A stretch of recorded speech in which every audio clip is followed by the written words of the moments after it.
नाग पंचमी सावन महीने के शुक्ल पक्ष की पंचमी तिथि के दिन मनाई जाती है। यह दिन नाग देवता को समर्पित है।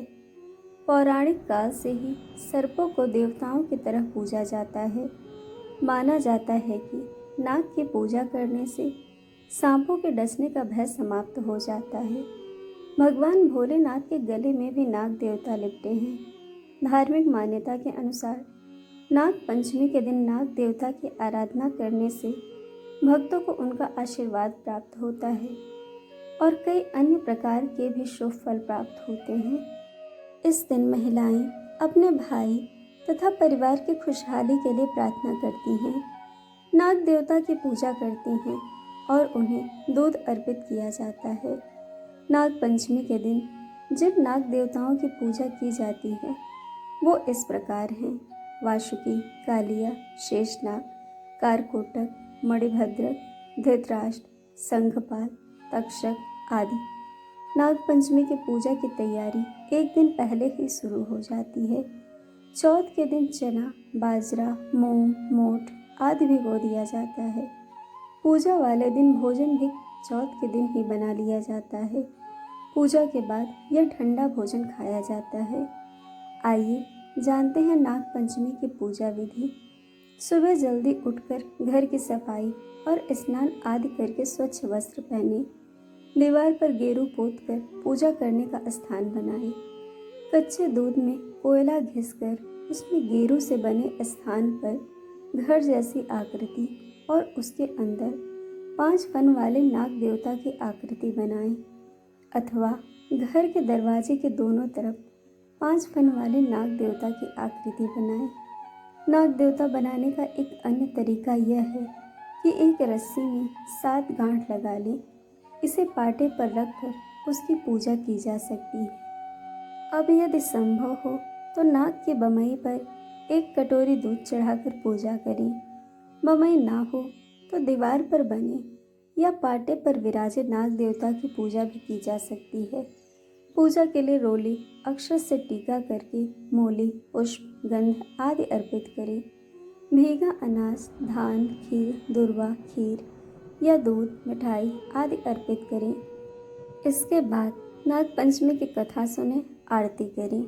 सास या जेठानी को भीगे अनाज, मिठाई तथा यथाशक्ति रुपए का बायना पैर छूकर दें और आशीर्वाद लें। नाग पंचमी के दिन धरती नहीं खोदनी चाहिए। अब हम लोग नाग पंचमी की कथा को सुनेंगे। प्राचीन काल में एक सेठ जी के 7 पुत्र थे। 7 के विवाह हो चुके थे। सबसे छोटे पुत्र की पत्नी श्रेष्ठ चरित्र की विदुषी और सुशील थी, परंतु उसका कोई भाई नहीं था। एक दिन बड़ी बहू ने घर लीपने को पीली मिट्टी लाने के लिए सभी बहुओं को साथ चलने को कहा, तो सभी बहुएं डलिया और खुरपी लेकर मिट्टी खोदने लगी। तभी वहां एक सर्प निकला, जिसे बड़ी बहू खुरपी से मारने लगी। यह देखकर छोटी बहू ने उसे रोकते हुए कहा, मत मारो इसे, यह बेचारा निरपराध है। यह सुनकर बड़ी बहू ने उसे नहीं मारा। तब सर्प एक ओर जा बैठा। तब छोटी बहू ने उससे कहा, हम लोग अभी लौट कर आती हैं, तुम यहाँ से जाना मत। यह कहकर वह सबके साथ मिट्टी लेकर घर चली गई और वहाँ काम काज में फंसकर सर्प से जो वादा किया था उसे भूल गई। उसे दूसरे दिन यह बात याद आई तो सबको साथ लेकर वह वहाँ पहुँची और सर्प को उसी स्थान पर बैठा देखकर बोली, सर्प भैया नमस्कार।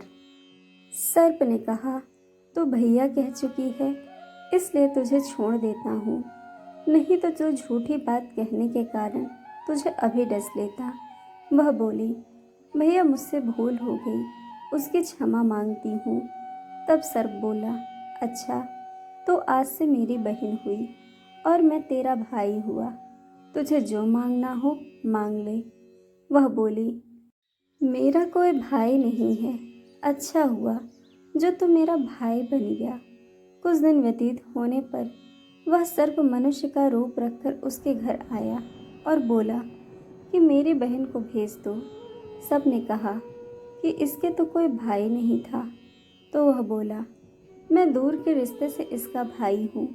बचपन में ही बाहर चला गया था।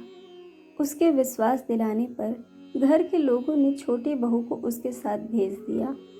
उसने मार्ग में बताया कि मैं वही सर्प हूँ, इसीलिए तो डरना नहीं, और जहाँ चलने में कठिनाई हो वहाँ मेरी पूँछ पकड़ लेना। उसके कहे अनुसार ही किया। इस प्रकार वह उसके घर पहुँच गई। वहाँ के धन ऐश्वर्य को देखकर वह चकित हो गई। एक दिन सर्प की माता ने उससे कहा, मैं एक काम के लिए बाहर जा रही हूँ, तो अपने भाई को ठंडा दूध पिला देना। उसे यह बात ध्यान न रही और उसने गर्म दूध पिला दिया, जिससे सर्प का मुख बुरी तरह जल गया। यह देखकर सर्प की माता बहुत क्रोधित हुई, परंतु सर्प के समझाने पर वह शांत हो गई और छोटी बहू को उसने कुछ नहीं कहा। उसके बाद सर्प ने कहा कि बहन को अब उसके घर भेज देना चाहिए।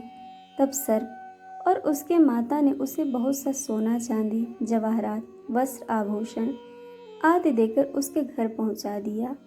इतना ढेर सारा धन देखकर बूढ़ी बहू ने ईर्ष्या से कहा, भाई तो बड़ा धनवान है, तुझे तो उससे और भी धन लाना चाहिए। सर्प ने यह वचन सुना तो सब वस्तुएं सोने की लाकर दे दी। यह देखकर बड़ी बहू ने कहा, इन्हें झाड़ने के लिए झाड़ू भी सोने की होनी चाहिए। तब सर्प ने झाड़ू भी सोने की लाकर रख दी।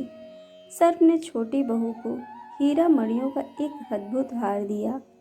उसकी प्रशंसा उस देश की रानी ने भी सुनी और वह राजा से बोली कि सेठ की छोटी बहू का हार यहाँ आना चाहिए। राजा ने मंत्री को हुक्म दिया कि उससे वह हार लेकर शीघ्र उपस्थित हो।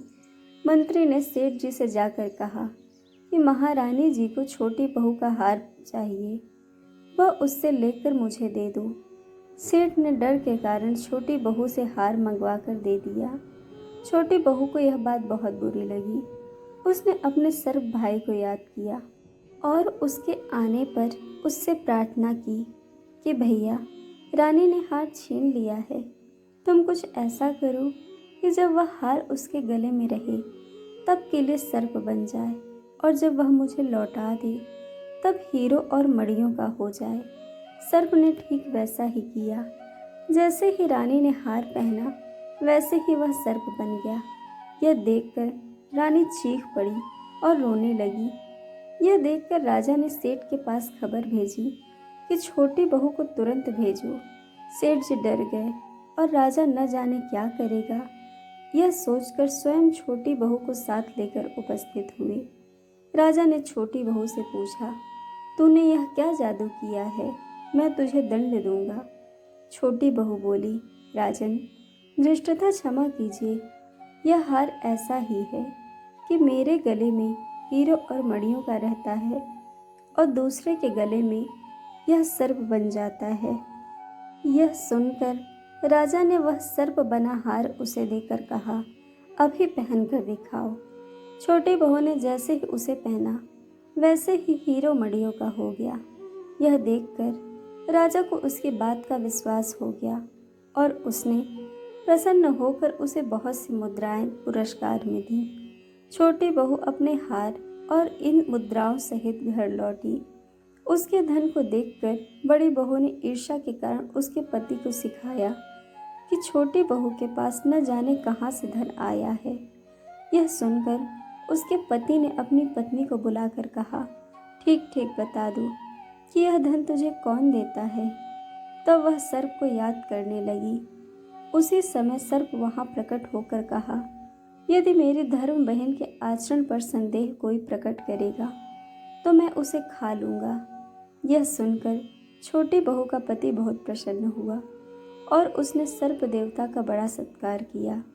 उसी दिन से नाग पंचमी का त्यौहार मनाया जाता है और स्त्रियां सर्प को भाई मानकर उसकी पूजा करती हैं। दोस्तों, आपको कथा कैसी लगी यह हमें कमेंट करके ज़रूर बताइएगा और चैनल को सब्सक्राइब, वीडियो को लाइक शेयर करना बिल्कुल मत भूलिएगा।